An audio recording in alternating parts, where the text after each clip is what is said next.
Well, good morning, campers. This is a video for Grumpy Bear and others. I don't know. I want to make several videos here on different shit. But this first one, I thought we'd just have an overall discussion on survival kits. These are mine.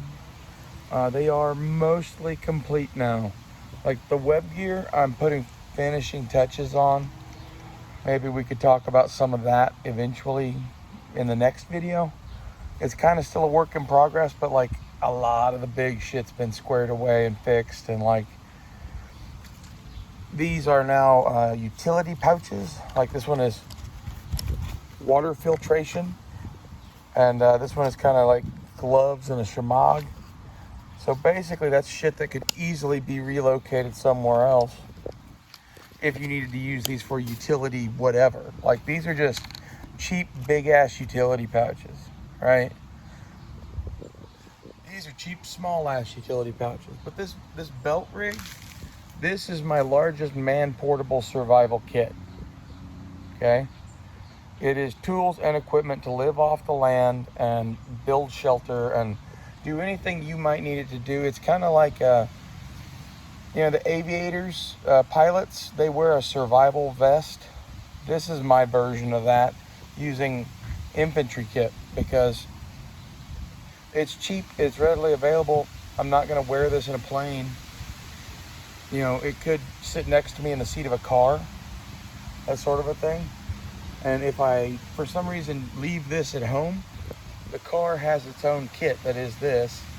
And like this component is designed to be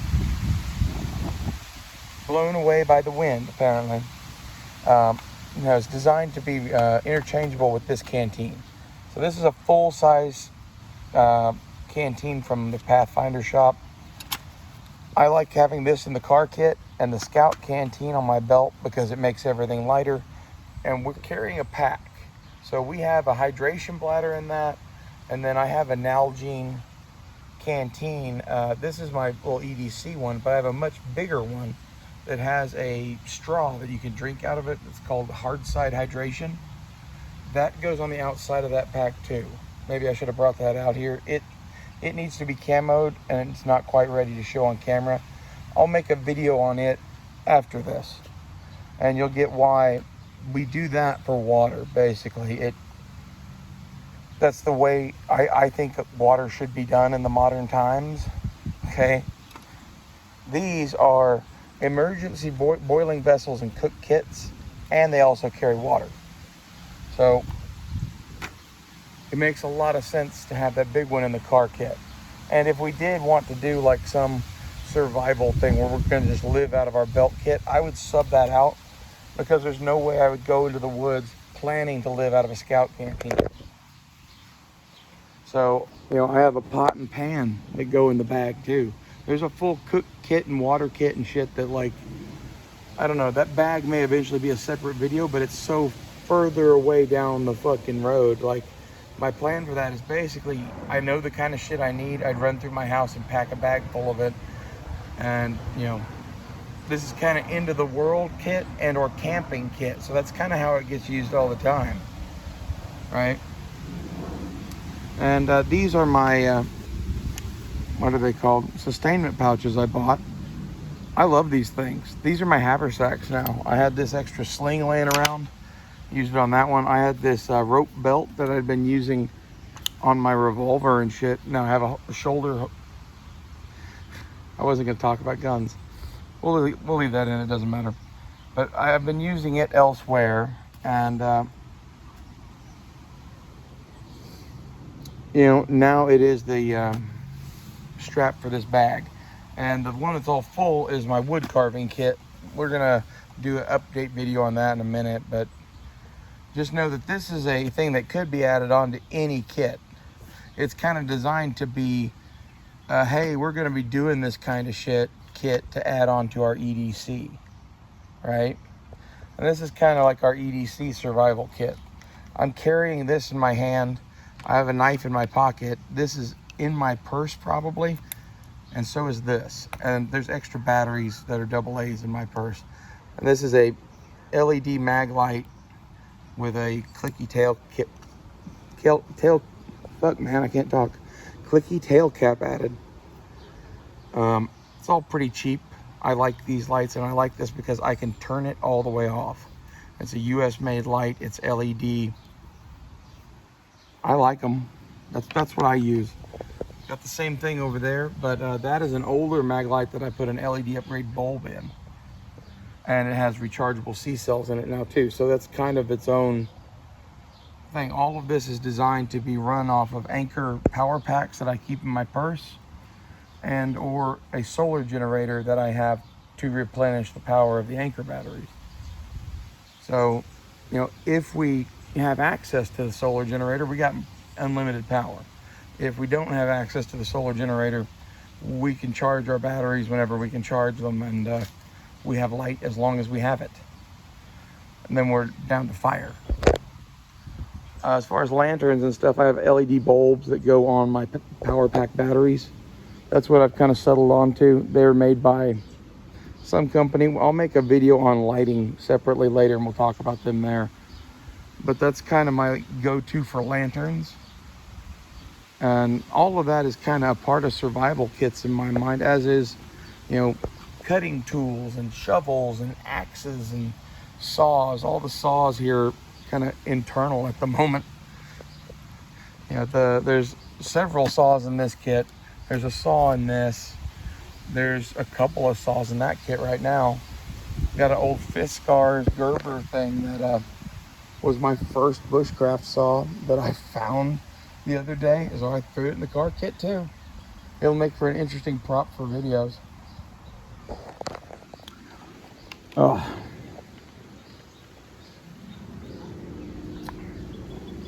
So before we go digging into kits and shit in separate videos, I kind of want to wrap this up and talk about overall survival kit philosophy, because as you see, you know, the man portable kit is kind of huge, but it's all kind of lightweight, and it's designed to be a load bearing equipment set and a pack. So you can carry all this and a pack full of shit. That's important. You need to be able to walk with it. Like, this is a man portable system. And this is like a super lightweight EDC emergency system, a wood carving kit. And then I would probably put this bag in with that kit, right? As like a gathering bag, you know, something along those lines. It'd be really good for that. You could also stow some food and shit in it. I'd probably use it like that. Exactly kind of how they would use a haversack back in like the 1800s or 1700s. And then if we have conveyance, as Dave Canterbury would put it, like the car kit has bigger axes and saws and shit in it even than that stuff. Like that kit right there, that biggest axe there is that Estwing camp axe, and I bought that thing to go in the car kit, but it was too big to fit in this bag. And it was kind of happy accident, because it makes a really good pack axe, and now I got that too. I did have to buy a different axe, which I guess we'll pull that out of here. I don't know if we're going to go through the whole car kit or not. But basically, I've integrated some medical into here, and the axe that I bought for the car kit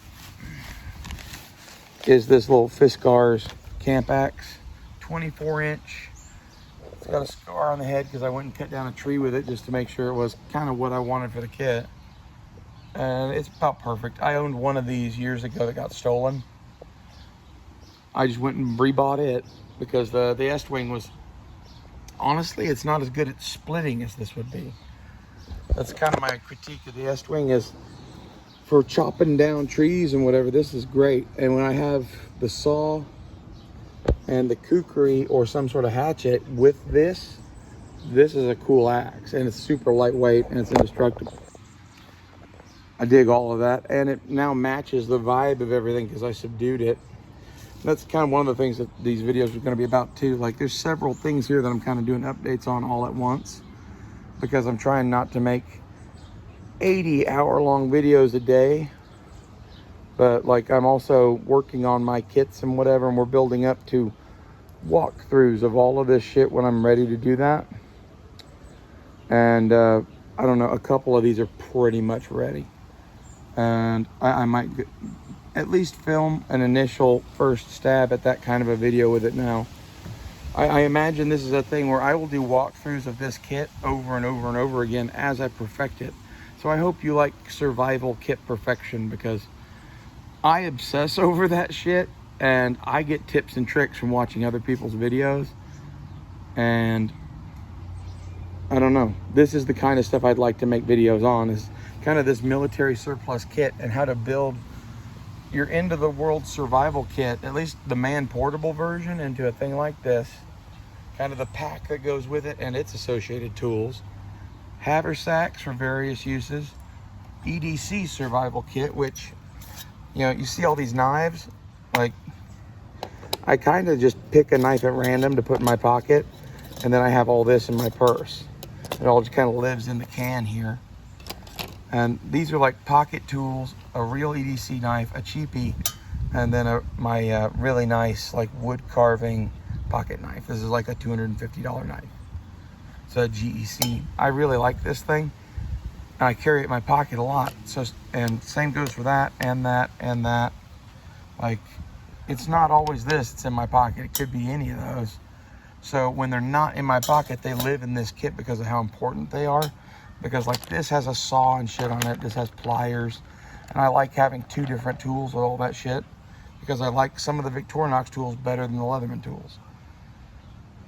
And this is a pouch from Tough Possum Gear. If I can get that out. The pouch from Tough Possum Gear has kind of a little mini survival kit in it. We'll do a video on it eventually. It's pretty well finished. We might do that here in just a minute. But the boiling vessel has dust in it. This is the canteen cup for my Nalgene. That's why I bought it. However, I kind of came to the conclusion I needed a steel canteen, and that this would make a cool EDC rig, because I like having an Nalgene to drink out of anyway. So that's my container for EDC. And then this is just a small pot now that I can keep in my purse. That is a canteen cup, but it also fits my Tough Possum pouch. I made this to be in my pocket and it's just too big. However, it fits in that thing like a glove. So that's kind of become my purse survival kit, the car survival kit. And this is, okay, you're gonna go hiking off into the wilderness and build you a cabin out of sticks or some shit. Craziness, Red Dawn. I don't know, full possum apocalypse. That's what the belt kit's for. And I kind of think that this sort of layout of systems is what makes sense. You know, I have my like personal EDC level of firepower, so to speak. I have an add-on kit. I have a gathering bag that could even be another add-on kit, belt kit, pack kit, car kit, you know. So really, everything is built to stack. So you would carry this, and then these, and then this, and then that, and then if you have a car, you add this bag to it as a emergency backup and or just better tools. There's bigger, better tools in that bag. Like instead of a multi-tool, there's 2 different sets of pliers and a crescent wrench. That's the kind of mentality of that kit, is fuck weight. This is, we are carrying everything. It needs to be kind of light. Well, I hope you've enjoyed my survival kit philosophy video, and I look forward to videos on the various kits in the coming, I don't know, maybe tonight on some of these, and I'll have to watch this and remember what I told you I would make. But like, I have a bunch of stuff that I just need to make videos on, like water filtration. Like obviously I need to cover that. And I have everything from my portable setups to kind of a base camp, living out of a cabin setup. The thing I don't have is the in-between. I'm kind of reliant on my belt kit water filter and cook kits and shit to boil water, to process water. And that's because honestly, water filtration wise, I think eventually you're not going to be able to get new filters. So I have them for short-term emergencies. For long-term emergencies, I have I think it's a zero filter, water filter, with a case of extra filters. And that is to get me through, you know, needing a water filter at my house in the 6-month kind of range. Past that, it would be okay. Well, we're packing a car and leaving. You know, if we can't get water here, that is, you know, we got to leave. I don't know where we would go at that point, but you know, Oklahoma has pretty good water, and we have relatives that live at lakes and shit. I'd probably be going there. And it just is what it is. Like, the water thing is a difficult thing to solve on the cheap. I solve it as best I can, given the nature of kind of my highly mobile setup. Like, my old answer to this was to have a swimming pool in the backyard, which if you can swing it, basically you have a giant sand filter and a bunch of chlorine. You can make that swimming pool to a drinkable level of chlorine and stop swimming in it and start using it as a water source. And use your sand filter if you got power to the house or a giant solar rig. You know, that's how you like hack the earth or whatever. And that's kind of where my shit, I would like it to head. I want to go find a guy who has a little piece of land and a cabin and start building that kind of a world together. And these are my kits for my own uses in the meantime. So, I don't know. If you're into trans women and want a survival bunny, like, hit me up, daddy. There's some of that. Like, I found a guy locally to me who has land and a cabin, but his truck's broken right now. And I'm like, you know, if he had a functional truck, I would probably not be doing YouTube anymore. I would just be like baking pies and sucking dick and talking about survival kits with him. The dating crisis that has become modern American life is just sad. Like, it's sad on both sides of it. I've experienced it as a man and as a trans woman, and like, it was much better 5 or 6 years ago. It's abysmal now. People have lost all hope, and they're not even looking for a long-term relationship anymore. They're just looking for sex. In my experience, you know, and I would say that's just the gay world, but I hear the straight guys complain about the exact same shit. That basically the women are either some sort of a gold-digging hoe that wants to drain you dry and be a trad wife, and that's like a best-case scenario, because the other ones just want to steal all your money and leave. Like, the other one at least wants to like give you kids, and yeah, I don't know. I have my own strategy for attracting a man, let's put it that way. Involves a lot of that, like, I can bake pies and be kinky. You know? Isn't that a fun twist on things? I'll see you guys later.